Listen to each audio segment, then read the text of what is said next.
کہ پیغمبر یہی کہہ دیتے نا کہ اے علی میرے بستر پہ سو جاؤ، یہ کیا کہنے کی ضرورت تھی کہ میری حضرمی اور سبز چادر اوڑھ کے سو جاؤ؟ سبز چادر اڑا کے سلانے کا فلسفہ کیا ہے؟ فقط یہی کہہ دیتے کہ یا علی تم میرے بستر پہ سو جاؤ اور امیر المومنین سو جاتے، لیکن نہیں، پیغمبر نے سبز چادر اوڑھ کے سونے کا حکم دے کے یہ اعلان کیا تھا اس چادر کے نیچے یا محمد سو سکتا ہے یا محمد جیسا۔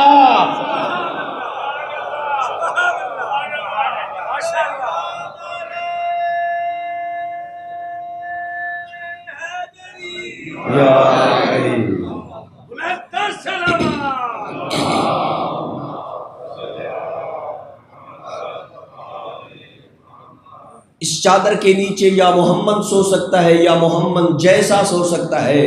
امیر المومنین نے کوئی عجیب ہی عشق تھا پیغمبر کی ذات سے، یہ نہیں کہا امیر المومنین نے یا رسول اللہ آپ تو چلے ہیں اپنی جان بچا کے، مجھے تلواروں اور تیروں اور نیزوں کے سائے تھلے چھوڑ کے جا رہے ہیں، آخر میری بھی تو جان کو خطرہ ہو سکتا ہے، کسی قسم کا کوئی سوال نہ کیا۔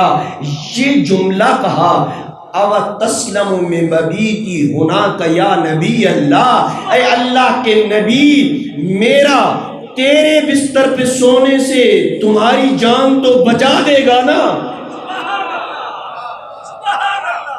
پرواہ نہیں ہے، علی کی جان جاتی ہے تو چلی جائے، بس اتنا بتا دیجئے کہ اگر میں آپ کے بستر پہ سو گیا تو آپ کی جان تو بچ جائے گی نا؟ پیغمبر کی آواز آئی ہاں اے علی میری جان آپ کے سونے سے یقیناً بچ جائے گی۔ اے سجدہ شکر کی سنت ادا کرنے والو، آج دیکھ لو روئے زمین پہ سب سے پہلا سجدہ شکر کس ہستی نے ادا کیا؟ علی ابن ابی طالب مسکرائے، فتبسم ضاحکا، امیر المومنین مسکرائے، فاہوا الی الارض ساجدا شکرا للہ، اللہ کا شکر ادا کرتے ہوئے اپنی زبان اپنی پیشانی زمین پہ رکھی۔ شہر سادانی آشوب بیان کرتا ہے، آشوب بیان کرے مازندرانی آشوب بیان کرتا ہے کہ اول من سجد للہ شکرا، روئے زمین پہ سب سے پہلے جس نے سجدہ شکر کیا وہ علی ابن ابی طالب ہے۔ سب سے پہلا سجدہ شکر یہ سنت علی ابن ابی طالب ہے۔ یہ جب نماز پڑھتے ہو نماز کے بعد سجدہ شکر کرتے ہو، یہ کس کی سنت پہ عمل کرتے ہو؟ امیر المومنین کی سنت ہے، سب سے پہلا سجدہ شکر۔ اور بعض لوگوں کو دیکھا ہے کہ نماز پڑھ کے ویسے ہی اٹھ کے چلے جاتے ہیں، نہیں، روایات میں حکم ہے کہ نماز کو ادا کرنے کے بعد سجدہ شکر کیا کرو۔ اس لیے ایک تو یہ پہچان ہے علی والے کی،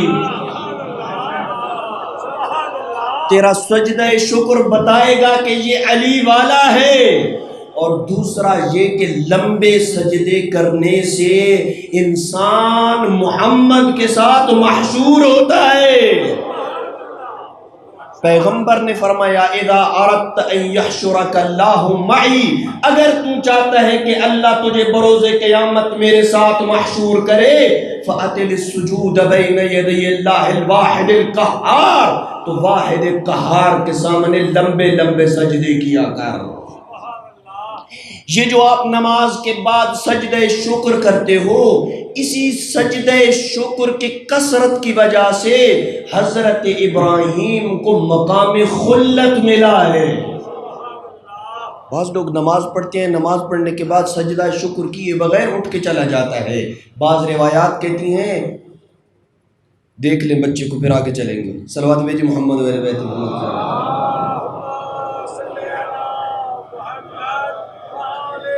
بعض روایات کہتی ہیں کہ جو بندہ نماز کے بعد سجدہ شکر کیے بغیر اور دعا مانگے بغیر اٹھ کے چلا جاتا ہے، آواز قدرت آتی ہے اس کی نماز اس کے منہ پہ مارو، مجھے ان کی نمازوں کی ضرورت ہی نہیں ہے۔ نہ تکبر کر، اللہ سے دعا، عاجزی، دعا ہی تو مومن کا سلاح ہے، اسلحہ ہے۔ آج کون سا بندہ ہے جو بیماری میں مبتلا نہیں ہے، جسے رزق کی پریشانی نہیں ہے، جسے اولاد کی پریشانی نہیں ہے اور امن و امان کی پریشانی نہیں ہے، ہر قسم کی پریشانیوں میں گھرے ہوئے ہیں۔ وہ واحد ذریعہ ہے جو ہمیں اور آپ کو ان مشکلات سے نجات دلا سکتا ہے، وہ رب کے درمیان اور تیرے درمیان رشتہ قائم کرنا ہے، اور وہ دعا ہے۔ اور دعا اگر پڑھنی ہے تو پھر آؤ زین العابدین امام سے دعا پڑھنے کا سلیقہ سیکھیں۔ کس انداز میں امام زین العابدین علیہ السلام دعائیں مانگا کرتے تھے۔ کبھی ہم نے صحیفہ سجادیہ کو اول سے لے کے آخر تک پڑھنے کی کوشش کی ہے؟ یہ جو امام کی کلام ہمارے اندر موجود ہے، گویا کہ امام موجود ہے نا ہمارے اندر۔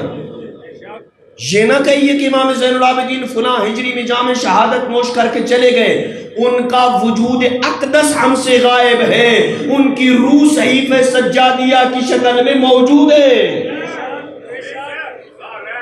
اٹھاؤ صحیفہ سجادیہ، کس انداز میں اپنے رب کو خطاب کرنا ہے، کس انداز میں اپنے رب سے مانگنا ہے۔ یہی آج کل جو بارش نہیں ہو رہی، کبھی ہم نے صحیفہ سجادیہ اٹھا کے دعا مانگی ہے کہ جب بارش نہ ہو رہی ہو تو امام زین العابدین کیا دعا مانگا کرتے تھے؟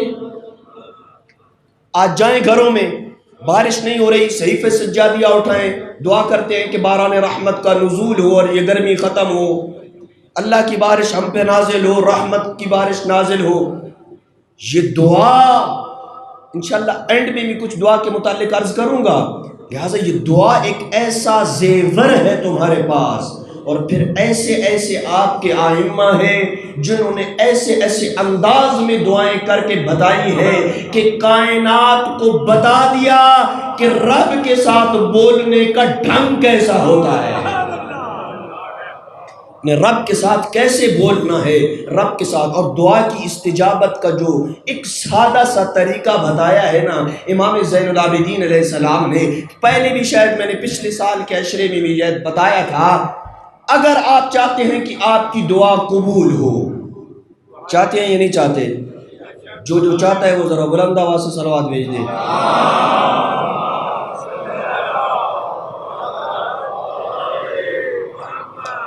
امام علیہ السلام فرماتے ہیں دعا کے آغاز میں بھی اللہم صلی علی محمد وآل محمد پڑھو، دعا کے اینڈ میں بھی اللہم صلی علی محمد وآل محمد پڑھو۔ کیوں؟ اس لیے کہ اللہ کی ذات کریمی کو یہ شرم آتی ہے میں دعا کا آغاز بھی قبول کر لوں، دعا کا اینڈ بھی قبول کر لوں، اور درمیان والے کو قبول نہ کروں۔ درمیان میں تیری دعا ہے، شروع میں محمد والے محمد پہ صلوات ہے، آخر میں محمد والے محمد پہ صلوات ہے، درمیان میں تیری حاجت ہے۔ اللہ کی ذات فرماتی ہے یہ کیسے ہو سکتا ہے، میری ذات کریمی سے بعید ہے میں شروع کا بھی حصہ قبول کر لوں، آخر کا بھی حصہ قبول کر لوں، اور درمیان میں بندہ مومن کی حاجت کو قبول نہ کروں۔ اس لیے کہ جب تو محمد وآل محمد پہ صلوات بھیجتا ہے آسمان کے 70 دروازے کھل جاتے ہیں، اے ملائکہ لے آؤ اس دعا کو میرے پاس۔ کیوں؟ اس دعا کا آغاز بھی محمد وآل محمد کے ساتھ ہے، اس کا اینڈ بھی محمد وآل محمد کے ساتھ ہے۔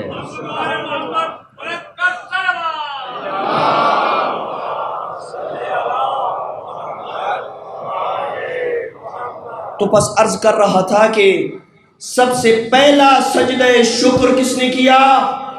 علی ابن ابی طالب نے۔ اس وقت جب پیغمبر نے کہا میرے بستر پہ سو جاؤ، امیر المومنین بستر پہ آئے اور ایک بڑا ہی پیارا جملہ کہا جو شاید آپ کو نہیں سنایا جاتا۔ امیر المومنین بستر پہ آئے نا، پیغمبر اکرم کو کہا امضی لما امرت، جو کچھ تمہیں حکم دیا گیا ہے اس حکم کو پائے تکمیل تک پہنچانے کے لیے آپ چلے جائیں، میں علی اپنی جان پہ کھیل کے ویسے ہی آپ کے مشن کو پائے تکمیل تک پہنچاؤں گا جیسے آپ خود پہنچاتے تھے۔ وما توفیقی الا باللہ.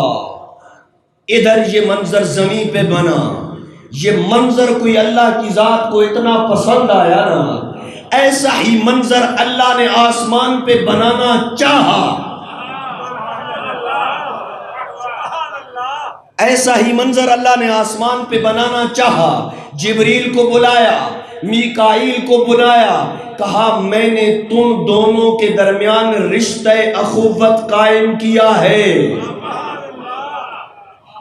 تم میں سے کون ہے جو اپنے بھائی پہ اپنی جان قربان کرے؟ جبریل تم میکائیل پہ جان قربان کرتے ہو، میکائیل تم جبریل پہ اپنی جان قربان کرتے ہو. روایت کہتی ہے فاختارا کلاہما الحیات، دونوں نے اپنی اپنی زندگیوں کو منتخب کیا.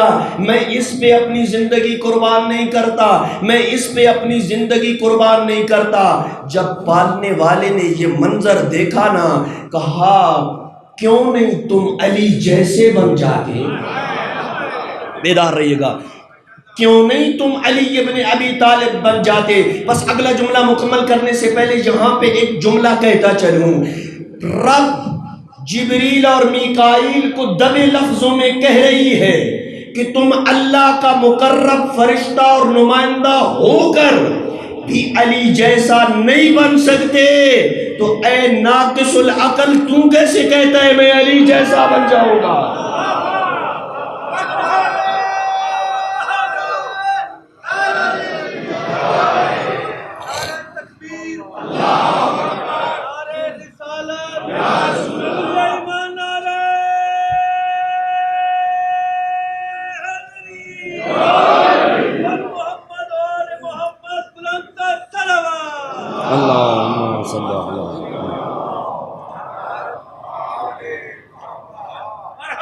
پس جب تم دونوں ایک دوسرے کے اوپر اپنی جان قربان نہیں کر سکتے، انزلا، دونوں زمین کے اوپر اتر جاؤ.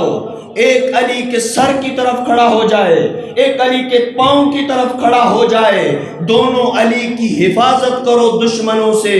جبریل آئے، علی کی دائیں طرف کھڑے ہو گئے سر کی طرف، میکائیل علی ابن ابی طالب کے پاؤں کی طرف کھڑے ہو گئے. جب تک علی سوتے رہے جبریل یہ منادی دیتے رہے بخن بخن لک یبن ابی طالب من مثلک یباہی بہ اللہ ملائکۃ السماء، تجھ جیسا کون ہے فرزند ابو طالب جس کے ساتھ اللہ آسمان کے ملائکہ سے فخر و مباہت کرتا ہے؟ کوئی نہیں ہے تو جیسا. یہ دعا ہے پیغمبر اکرم کی کہ علی کو میرا کیا بنا؟ پشت پناہ بنا. یہ دعا کا نتیجہ تھا کہ علی ہر میدان میں علی ابن ابی طالب پیغمبر کی پشت پناہی کے لیے کھڑے ہوتے تھے. اور پیغمبر کی دعا علی کے حق میں یہ کیسے ہو سکتا ہے کہ قبول نہ ہو؟ کیسے ہو سکتا ہے کہ پیغمبر کی دعا علی ابن ابی طالب کے حق میں قبول نہ ہو؟ کیوں؟ اس لیے کہ ایک مرتبہ، بات شاید لمبی ہو جائے میں مختصر کر رہا ہوں، ایک مرتبہ پیغمبر اکرم کو امیر المومنین نے کہا یا رسول اللہ میری مغفرت کی اللہ سے دعا کیجئے، میری مغفرت کے لیے. وہ معصوم ہیں، ان کے دامن عصمت پہ گناہان صغیرہ و کبیرہ تو دور کی بات، کسی ترک اولا کا دھبا بھی نظر نہیں آتا. وہ معصوم ہیں لیکن پھر بھی رسول عربی سے کہہ رہے ہیں میری مغفرت کی دعا کیجئے اپنے رب سے. رسول خدا نے کہا انشاءاللہ کروں گا. اٹھے، 2 رکعت نماز پڑھی، اپنے ہاتھ اٹھائے. امیر المومنین فرماتے ہیں میں سن رہا تھا پیغمبر یہ کہہ رہے تھے اللہم بحق علی عندک اغفر لعلی، اے اللہ علی کا جو حق تیرے اوپر ہے اس حق کا واسطہ علی کی مغفرت فرما. اللہ اکبر.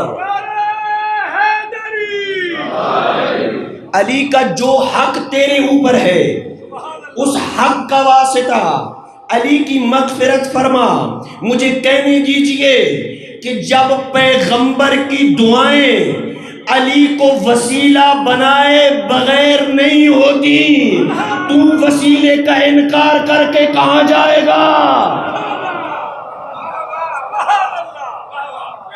کیا پیغمبر اپنی دعا ویسے بھی قبول کروا سکتے تھے یا نہیں کروا سکتے تھے؟ اپنی کتاب کا واسطہ دے سکتے تھے یا نہیں دے سکتے تھے؟ بھری کائنات میں اگر کسی کا واسطہ دیا ہے تو وہ علی مولا ہے. اگلا جملہ اس سے بھی اونچا ہے، آپ کے معیار سماعت کو میں سلام کہوں گا.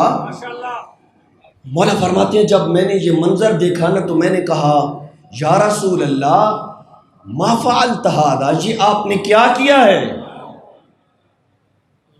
یہ آپ نے کیا کیا ہے کہ اللہ کو میرے حق کا واسطہ دے کے میری مغفرت کے لیے دعا کر رہے ہیں؟ پیغمبر اکرم کی زبان عصمت میں جنبش آئی، حرکت کی اور کہا کیا اللہ کی بارگاہ میں تجھ سے زیادہ کوئی اللہ کو پیارا ہے کہ میں اسے وسیلہ دوں؟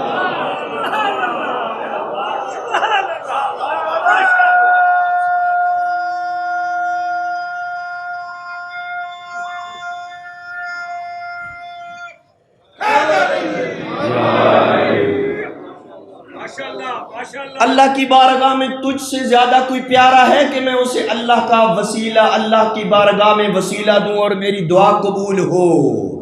پس دعائیں قبول ہوتی ہیں اگر اہل بیت کا صحیح انداز میں واسطہ دیا جائے اور توسل کیا جائے. وہ دعا ہی کیا ہے کہ جس میں محمد و آل محمد وسیلہ نہ ہو.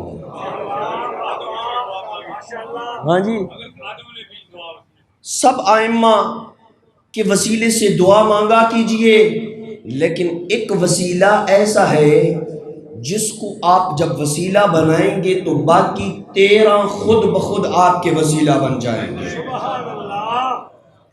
پیغمبر کو وسیلہ بنائیں گے تو پیغمبر وسیلہ بنیں گے، امیر المومنین کو وسیلہ بنائیں گے تو امیر المومنین وسیلہ بنیں گے. لیکن ایک ہستی ہے 14 میں جس کو آپ وسیلہ بنائیں گے تو باقی سارے وسیلہ بن جائیں گے. وہ ہے مخدوم کونین حضرت فاطمہ الزہرا.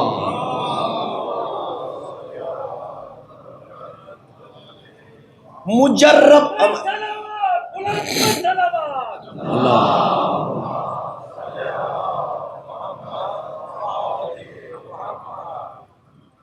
یہ جن مومنین دعا کا تذکرہ آ گیا، جن مومنین نے یہ دعا کے لیے کہا تھا کہ ہمارے ہاں اولاد نہیں ہو رہی یا کوئی بیماری ہے، امیر المومنین سے ایک مجرب دعا جو 2 یا 3 سطروں میں ہے اسے آپ کے سامنے تلاوت کر رہا ہوں. اگر لکھنا چاہیں اس کو لکھ سکتے ہیں. انتہائی مجرب عمل ہے.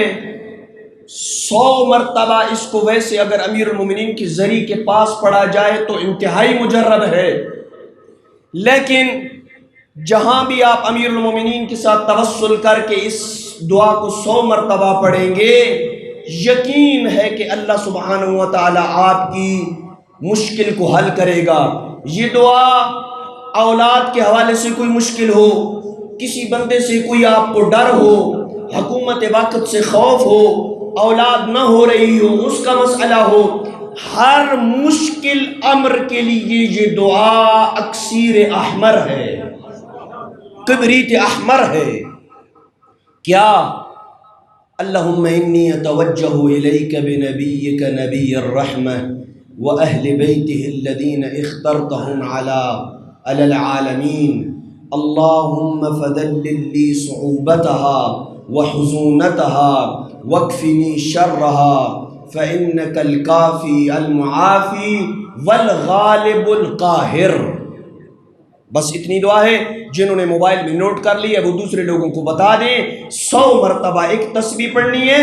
اپنی حاجت کو اپنے ذہن میں رکھیں، امیر المومنین سے توسل کریں، اور اگر آپ کی دعا کی قبولیت میں مصلحت ہوئی تو ہو نہیں سکتا کہ ذکر کے صدقے میں آپ کی دعا قبول نہ ہو. ایک صلوات بھیجیں محمد و آل بیت محمد کی ذات میں.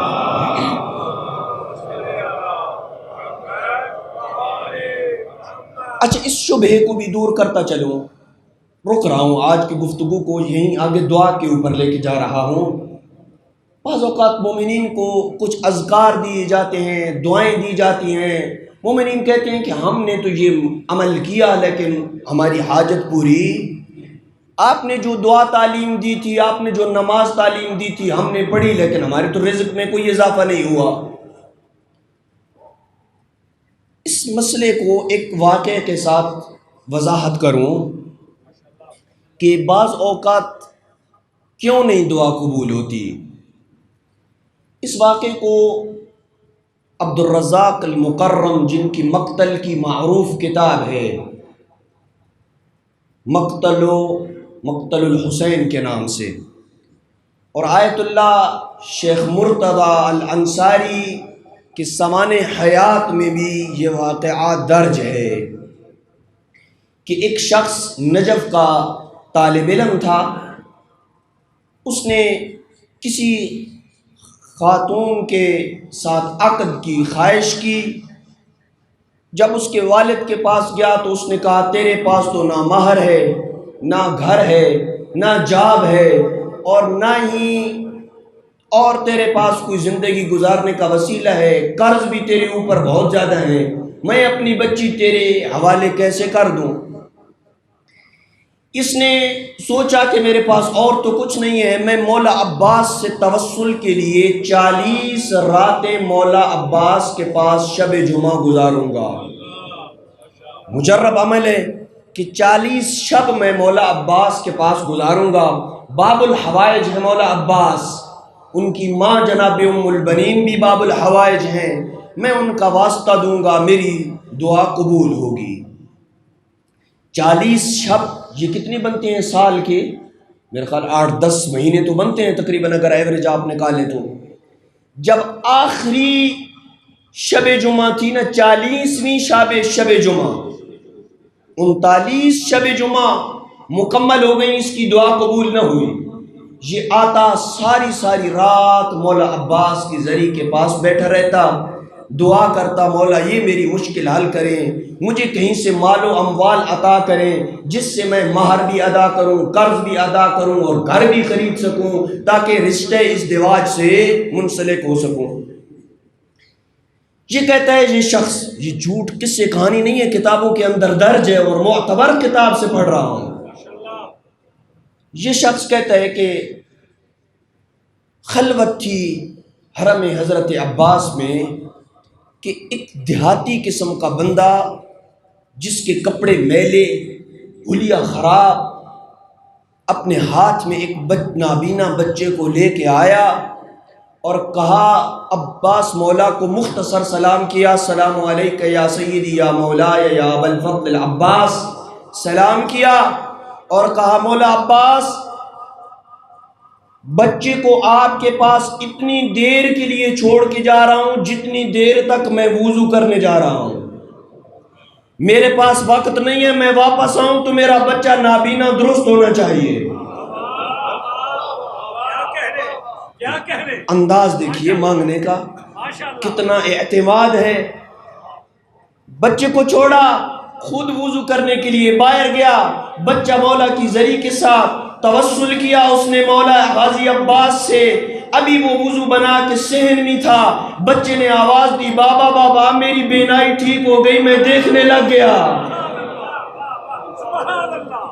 اس بدو نے توسل کیے گا مولا عباس، عجیب ہے واقعاً توسل ان سے۔ اس بدو نے مولا کو وہیں سے سلام کیا، 2 رکعت نماز نہیں پڑھی، کہا شکریہ مولا عباس آپ کا، بچے کو لے کے چلے گئے۔ اب یہ طالب علم سارا ماجرا دیکھ رہا ہے، کہہ رہا ہے، اپنے انداز میں مولا عباس کو خطاب کیا، کہا مولا عباس حد نہیں ہو گئی؟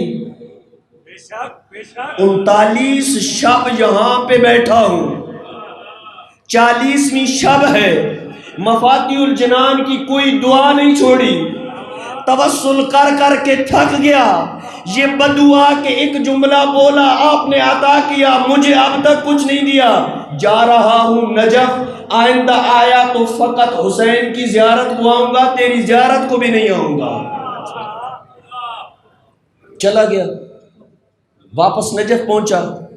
دوسرے دن آیت اللہ مرتضی انصاری مذہب امامیہ کے ستون ہیں، مرجع تشیع جہاں تھے اپنے وقت کے، اس کے دروازے پہ آ کے دستک دی۔ کون؟ میں مرتضی انصاری، ہاتھ میں 3 تھیلیاں اٹھائی ہوئی ہیں۔ کہا کل تو مولا عباس کی زیارت سے مولا سے ناراض ہو کے آیا تھا؟ کہا ہاں۔ کیا واقعہ ہوا تھا؟ سارا اس نے واقعہ سنایا۔ کہا رات کو جب میں سویا تو مولا عباس میری خواب میں آئے اور کہا مرتضی انصاری اپنے خزانے سے بیت المال سے 3 تھیلیاں فلاں جوان کے پاس لے جا، ایک حق مہر کی اسے دینا، ایک اس کے گھر کی خریداری کے لیے دینا، ایک سے وہ اپنا قرضہ ادا کرے گا، اور اسے یہ کہنا ہم نے تمہاری دعا کو دیر سے اس لیے قبول کیا کہ تمہاری آواز سے ہم بڑے مانوس تھے، اس لیے کہ اگر تم پہلی بار آ کے مانگتا اور لے کے چلا جاتا تو تو نے کب پھر میرے پاس آنا تھا اور مانگنا تھا؟ ہم تو تیری آواز سے مانوس تھے، اس لیے ہم نے استجابت میں دیر لگائی، اب تو بھی غیروں کی طرح ہو گیا ہے، یہ لے مال و متاع، عباس کے لیے کوئی کمی نہیں ہے۔ پس بعض اوقات اللہ کی ذات ہماری آواز سے مانوس ہوتی ہے، ہمارے مانگنے کے انداز اللہ کو بڑا پیارا لگتا ہے، اسی وجہ سے اللہ کی ذات دعا کی قبولیت میں دیر لگاتی ہے، اور اگر اس کا اجر دنیا میں انسان کو نہ ملے نا، آخرت میں ملے گا۔ اور روایات کہتی ہیں کہ اگر انسان کو یہ پتہ چل جائے کہ دعا کے قبول نہ ہونے کے عوض آخرت میں جو اسے ملے گا، وہ کبھی بھی یہ تمنا ہی نہ کرے کہ میری کوئی دعا قبول ہو۔ ایک سبب دعا قبول کیوں نہیں ہوتی؟ مصلحت ہوتی ہے۔ ایک صلوات بھیج دیں محمد والے بیت میں۔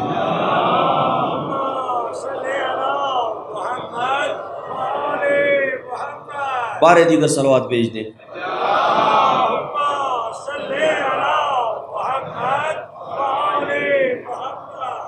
دوسرا سبب دعا کی عدم قبولیت کا لقمہ حرام۔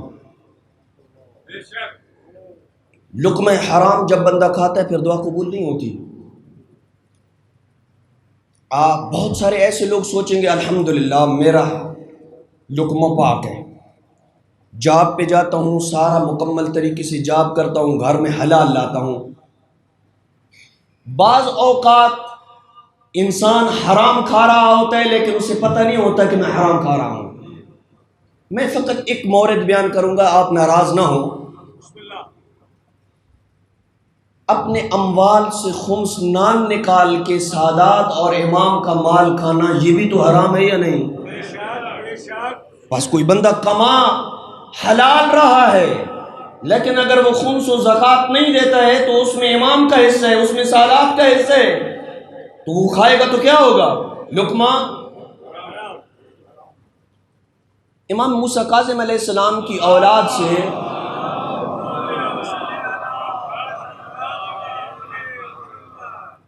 امام کی اولاد سے ایک بی بی ہے آمنہ بنت امام موسیٰ بن جعفر۔ امام موسیٰ بن جعفر، اس کی قبر مقدس، ان کا مزار مقدس مصر میں ہے۔ انشاءاللہ کسی وقت موقع ملا تو مصر کے اندر جو مزارات موجود ہیں ان کے اوپر ہم گفتگو کریں گے۔ یہ شخصیت مصر کے اندر مدفون ہے اور صاحب و کرامات بی بی ہے۔ اس بی بی آمنہ بنت امام موسیٰ کاظم کے ساتھ توسل کرنے سے انسان کی حاجتیں پوری ہوتی ہیں۔ توسل کیا کرے آمنہ بنت امام موسیٰ کاظم۔ مختصر واقعہ،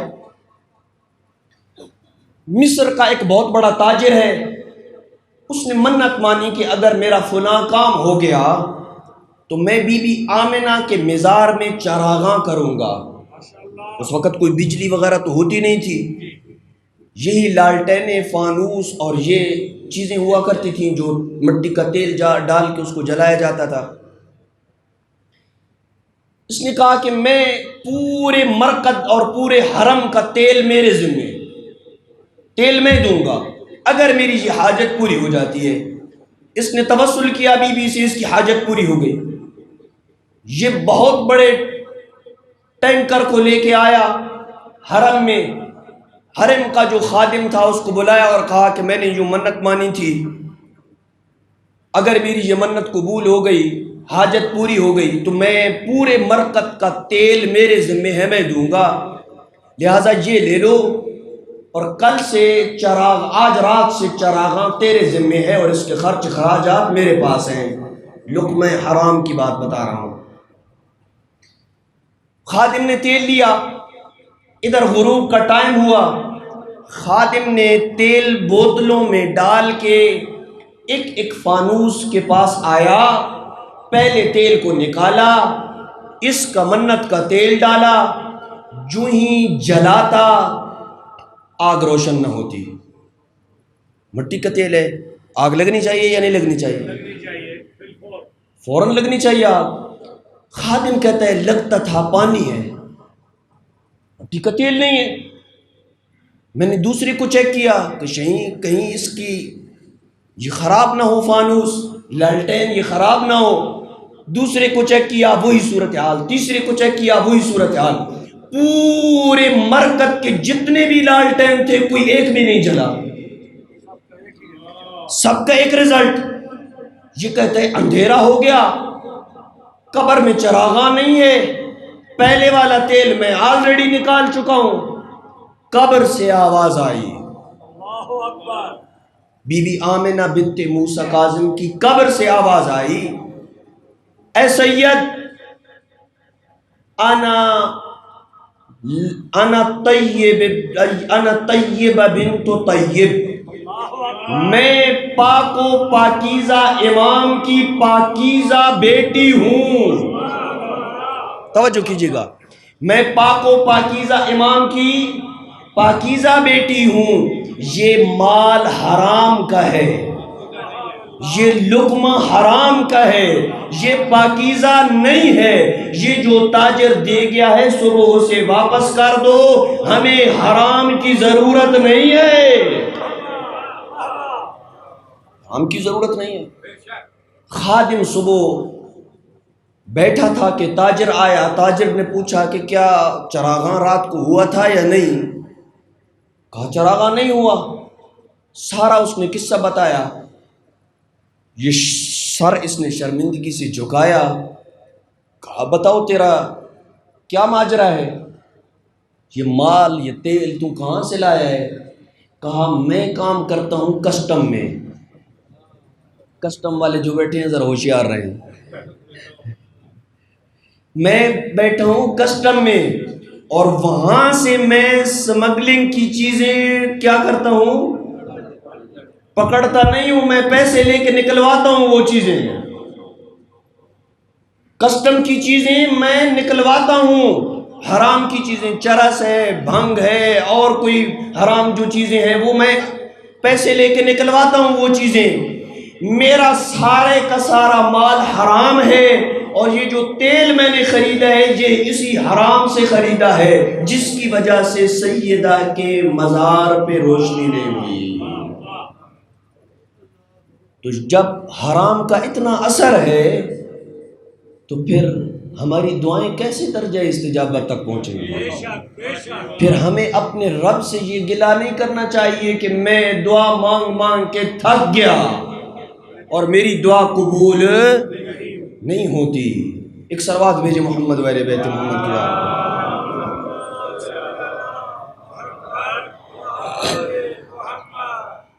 بہت وقت ہو گیا، 5 محرم ہے، اس مظلوم کا ذکر کرنا ہے جسے غریب کربلا نے کربلا کے میدان میں تو نہیں لیکن کوفہ کی طرف اپنا سفیر بنا کے بھیجا تھا۔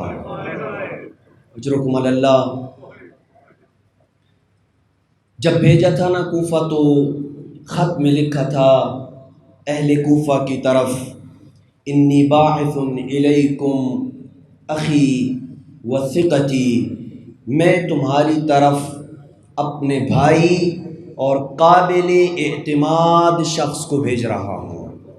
جناب مسلم کی عظمت کے لیے اتنا کافی ہے کہ وہ غریب کربلا کی نگاہوں میں قابل اعتماد ہے۔ مسلم نے خط لیا، آنکھوں سے لگایا، آ گئے کوفہ پہنچے۔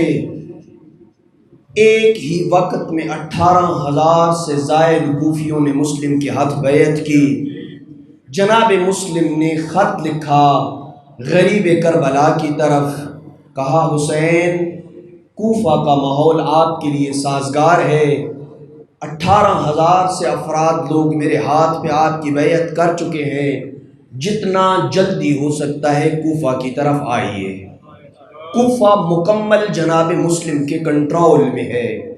ادھر جب یہ خبر یزید کو پہنچی، یزید نے اپنا قاصد بصرہ بھگایا، جاؤ وہاں سے ابن زیاد کو کہو کہ فوری طور پہ کوفہ آئے اور کوفہ کے حالات کو اپنے کنٹرول میں لے۔ ابن زیاد اپنی مکاری اور چالاکی میں مشہور تھا، اس نے بھیس بدل کے کوفہ میں داخلہ اختیار کیا۔ لوگ سمجھ رہے تھے کہ آنے والا غریب کربلا حسین ہے، مرحباً مرحباً کے جملے کہہ رہے تھے۔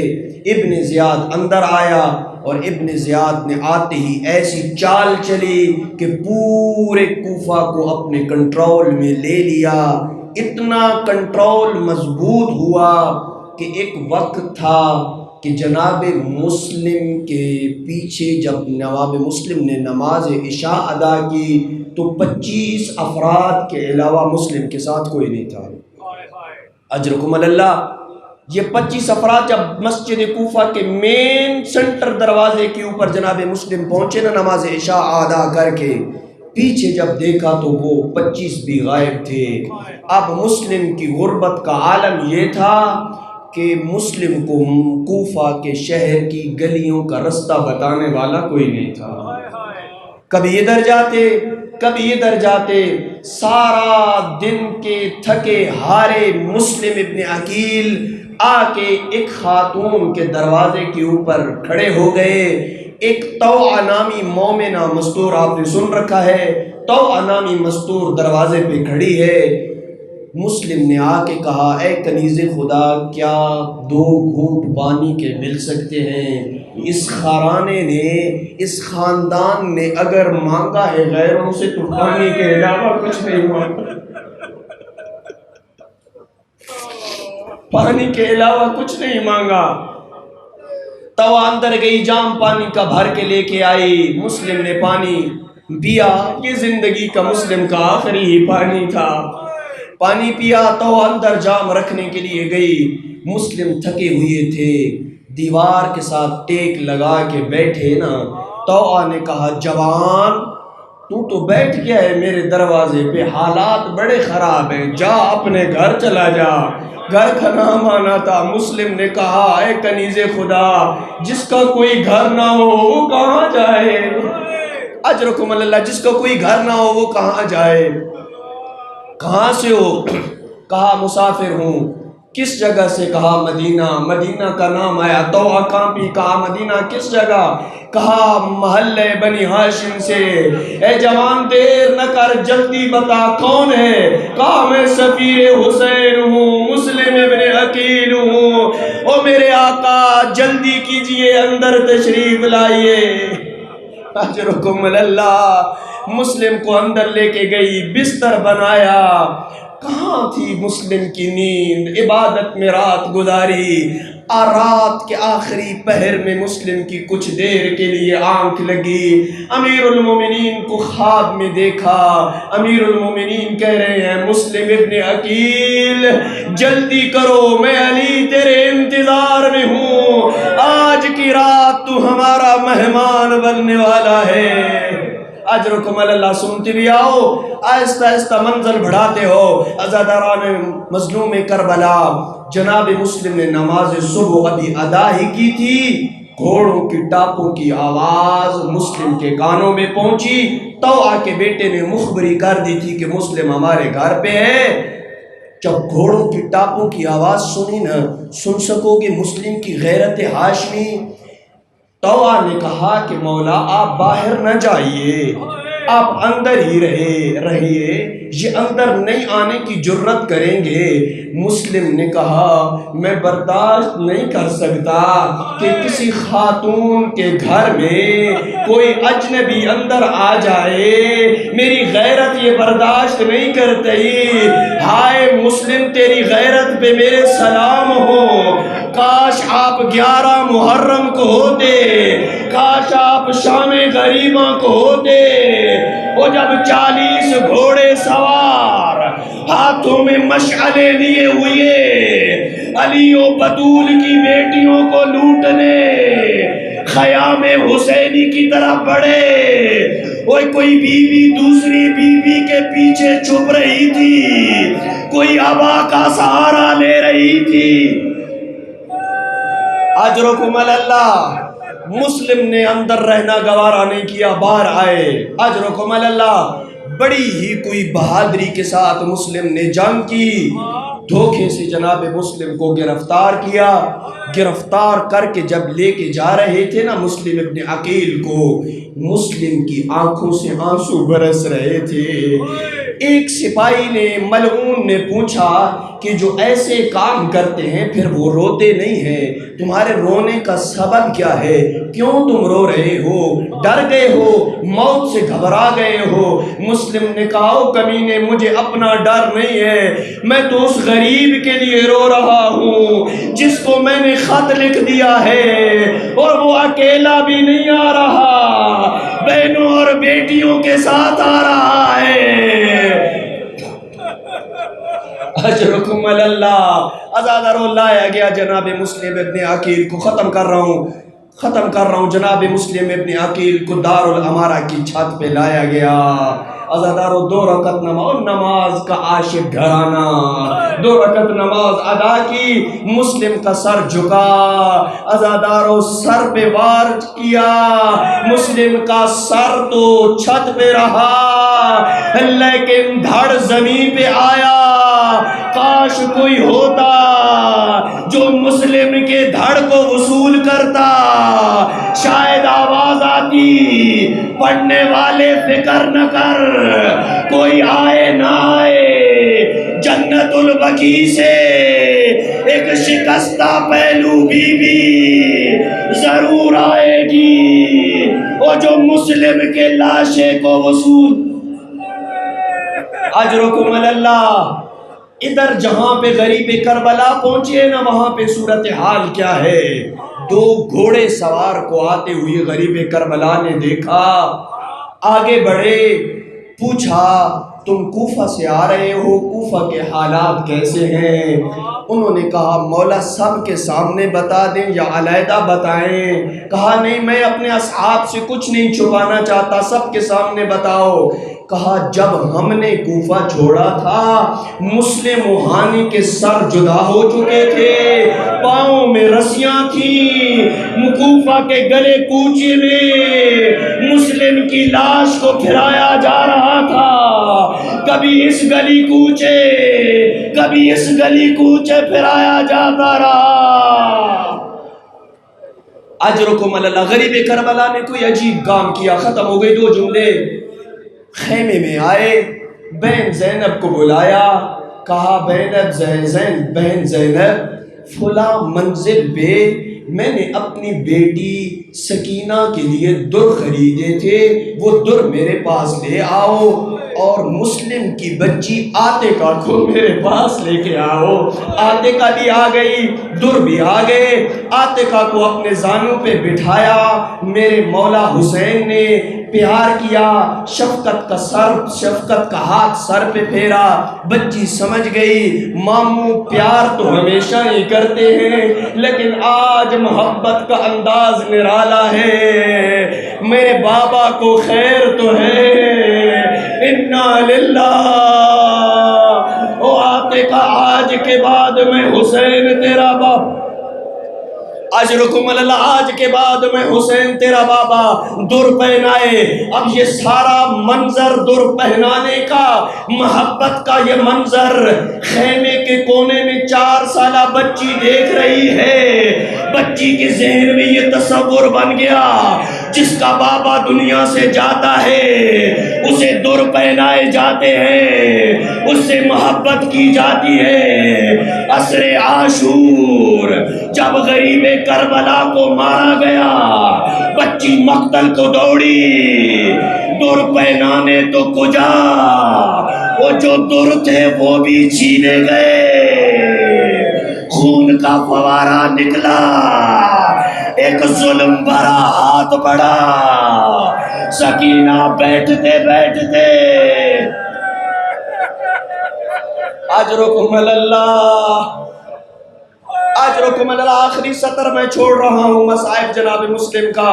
عزاداران مظلوم کربلا، ہو گئی جناب مسلم کی شہادت ٹھیک 1 ماہ بعد، مسلم کی شہادت کے ٹھیک 1 ماہ بعد جب اسیران کربلا کا قافلہ سید سجاد کی قیادت میں ابن زیاد کے دربار میں پہنچا نا، سید سجاد کی حالت کیا تھی؟ بیڑیوں اور توکوں میں جکڑے ہوئے تھے، سر جھکا ہوا تھا۔